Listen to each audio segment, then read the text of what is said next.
What defines my hierarchy of needs is the hierarchy of my values. You see, when I say values, I mean is openness an important value for me, or is truthfulness in a relationship important for me, or is my children's well-being more important to me than something else like a profession, etc. Once I am very clear about what I value most in my life, and loosely these values can be translated into what is my dharma, what is my compass for me to understand these are the various needs I have, what makes need a need and rest of the conflicting need as wants is directed by my values. Let me give you an example. When a person was working in a factory floor, obviously in your profession you would have a need to actually grow and thrive and flourish.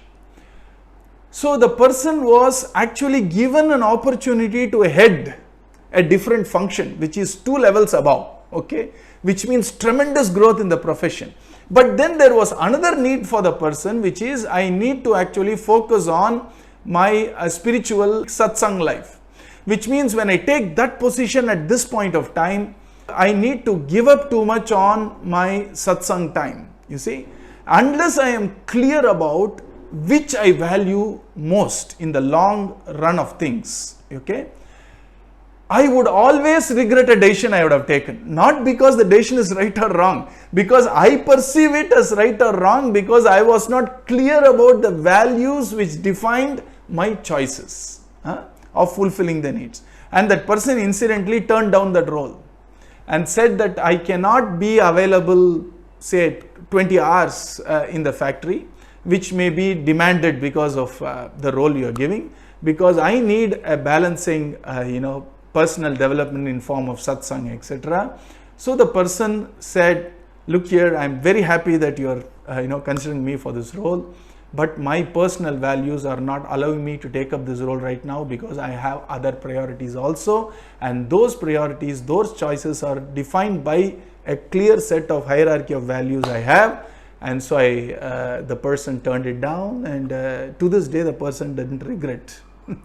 Reason being, the choice, which was a difficult choice as per the worldly view, becomes simple once we understand what sponsors the choice.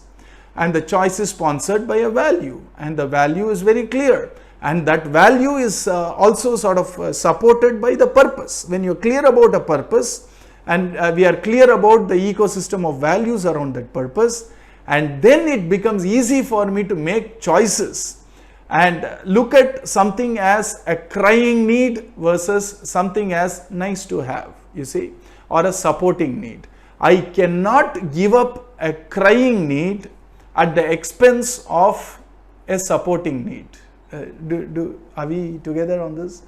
Like Kabir Das ji says, "Byaj do ke mulk ho baithe," that we completely gave up on the mul, which is the capital, in the hope of trying to multiply the interest and put it in a bad investment.